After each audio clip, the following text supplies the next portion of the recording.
په افغانستان کې د طالبانو د حکومت د دفاع ځوان وزیر مولوي محمد یعقوب مجاهد له ورور او خور سره په پاکستان کې څه شوي دي او خپله د یې په اړه څه وایي. که غواړئ چې په اړه یې پوره معلومات ترلاسه کړئ نو ویډیو تر پایه وګورئ. او که زموږ په چینل نوي یاستئ او یا مو هم تر اوسه زموږ چینل نه وي سبسکرایب کړی نو مهرباني وکړئ پښتون ټایم یوټیوب چینل همدا اوس سبسکرایب کړئ. په سلامونو او نیکو هیلو مو هرکلی کوم. په افغانستان کې د طالبانو د حکومت ځوان دفاع وزیر مولوي محمد یعقوب مجاهد چې د مشر ملا صاحب ملا عمر زوی دی او فی الحال په افغانستان کې د طالبانو د حکومت د دفاع وزیر هم دی.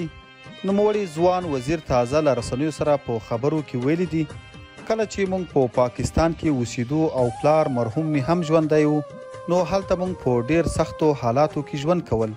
مرحوم پلار مې هلته په پاکستان کې په یوه وړه کوټه کې د کلونو لپاره اوسېدل چې هیڅ د انسان د اوسېدو ځای نه و.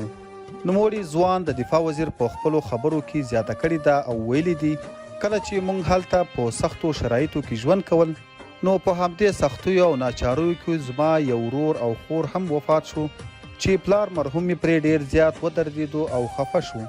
او زیاتوي چې د هغوی د وفات نه وروسته مې پلار ټوله توجه زما خواته کړه او زه به ډیر زیات بېګران وم او همیشه به یې ماته د نظام او د اسلام د دفاع درس راکو او همیشه به یې دا نصیحت راته کول چې دا مبارزه او د اسلام دفاع یوازې زما تر ژوندونه مه ساتئ بلکې که زه نه وم هم د دې اسلامي نظام او د افغانستان د پاکي اسلامي خاورې او د افغانانو دفاع او ساتنه په تاسو ټولو فرض او لازمي ده.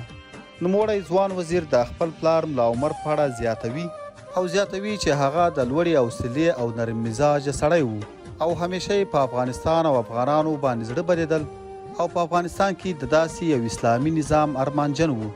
روح دې ښاد وي یاد دې تلپاتی وي. ملګرو دا و یو لنډ راپور چې دلته مو له تاسو سره شریک کړ. د نورو داسې تازه او معلوماتي ویډیوګانو دپاره پښتون ټایم چینل همدا اوس سبسکرایب کړئ. تر بلې ویډیو مو په لوی او بخښونکي رب سپارم. د لوی الله په امان.